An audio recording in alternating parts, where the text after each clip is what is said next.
നമസ്കാരം. ഇവിടെ എത്തിച്ചേർന്ന എല്ലാ മീഡിയ സുഹൃത്തുക്കൾക്കും ആദ്യമേ നന്ദി പറയുന്നു. ഞങ്ങളുടെ പവി കാറ്റഗറി എന്ന ചിത്രം ഈ 26-ാം തീയതി, ഇനി 3 ദിവസം കൂടെ ഉള്ളൂ, തിയേറ്ററിലേക്ക് പ്രേക്ഷകരുടെ മുന്നിലേക്ക് എത്തുകയാണ്. അപ്പോൾ നിങ്ങളുടെ എല്ലാവരുടെയും സപ്പോർട്ട് വേണം. നമുക്ക് ബാക്കി തുറന്ന് സംസാരിക്കാം.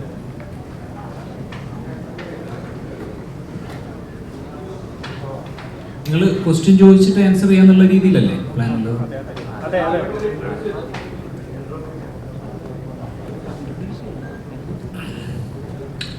എല്ലാവർക്കും നമസ്കാരം.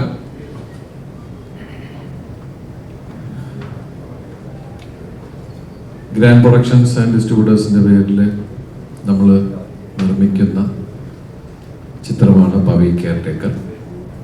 അതിൻ്റെ സംവിധായകൻ വിനീത് കുമാർ, അതിൻ്റെ റൈറ്റർ രാജേഷ് രാഘവൻ, അതിൻ്റെ മ്യൂസിക് ഡയറക്ടർ മിഥുൻ മുകുന്ദൻ, നമ്മുടെ സന്തത സഹചാരി ഡയറക്ടറും വലിയ നടനുമായ ജോണി ആന്റണി. നമ്മൾ ഈ സിനിമയിൽ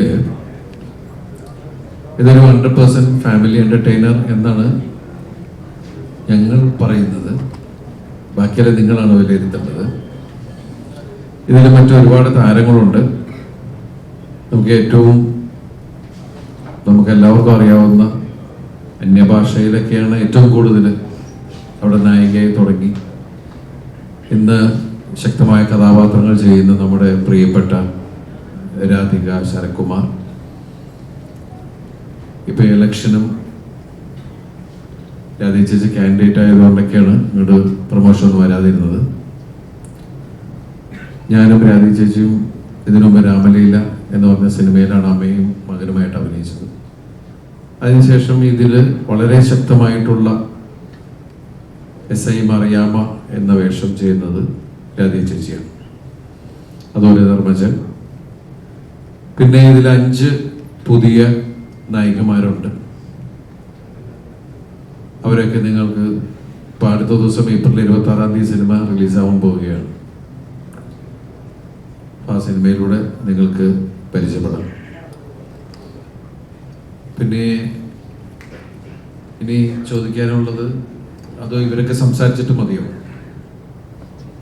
എങ്ങനെയാണല്ലോ കുറച്ച് സംസാരിക്കാം.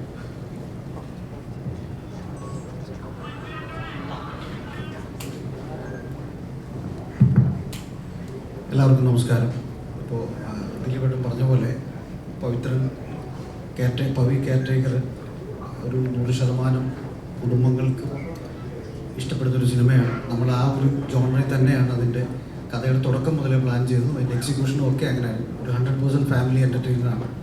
ദിലീപേട്ടൻ എന്ന് പറഞ്ഞാൽ നടനിൽ നിന്ന് ആളുകൾ കാണാൻ ഇഷ്ടപ്പെടുന്നൊരു ക്യാരക്ടറും അദ്ദേഹത്തിൻ്റെ നമുക്കെല്ലാവർക്കും ഇഷ്ടമുള്ള മാനറിസങ്ങളും ഒക്കെയാണ് പവിത്രനിലൂടെ നിങ്ങളിലേക്ക് എത്താൻ പോകുന്നത് 26-ാം തീയതി. അപ്പോൾ ബാക്കി വിശേഷങ്ങളൊക്കെ എല്ലാവരും പറയും. എന്തെങ്കിലും കഥയെ പറ്റിയുള്ള ചോദ്യങ്ങളും കഥാപാത്രത്തിൻ്റെ സൃഷ്ടിയെ പറ്റിയുള്ള ചോദ്യങ്ങളും ഒക്കെയാണ് മറുപടി പറയാൻ ഞാനിരിക്കുന്നത്. അപ്പോൾ അത് മറ്റുള്ളവരിലേക്ക് കൂടെ കൊടുക്കും. പവി കെയർടേക്കർ നല്ല സിനിമയാണ് എനിക്ക് തോന്നുന്നു. കാരണം ഒരു എല്ലാത്തരം പ്രേക്ഷകർക്കും ഇഷ്ടപ്പെടാൻ സാധ്യതയുള്ള ഒരു രസികൻ സിനിമ. സമയം പോകുന്നറിയാതെ തിയേറ്ററിൽ നിന്ന് രസിച്ചിറങ്ങി വരാവുന്ന സിനിമ. എന്നാൽ കണ്ടിറങ്ങി വരുമ്പോൾ ചെറിയ നമ്പരങ്ങളും തമാശകളുടെ ഓർമ്മകളും ഒക്കെ മിച്ചം പിടിക്കാവുന്ന ഒരു സിനിമയാണ്. തീർച്ചയായിട്ടും നിങ്ങളെല്ലാവരും മാക്സിമം സപ്പോർട്ട് ഉണ്ടാവണം. ഓടേണ്ട സിനിമയാണ്. ഓടുന്ന സിനിമ ഓടാൻ സാധ്യതയുള്ള സിനിമയാണ്. അപ്പോൾ തീർച്ചയായിട്ടും അതിനെ മാക്സിമം ഓടിക്കണം. എല്ലാവരും സപ്പോർട്ട് ഉണ്ടാവണം.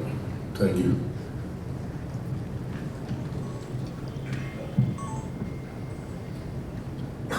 എല്ലാവർക്കും നമസ്കാരം. ഇവിടെ എല്ലാവരും പറഞ്ഞ പോലെ തന്നെ ഒരു വളരെ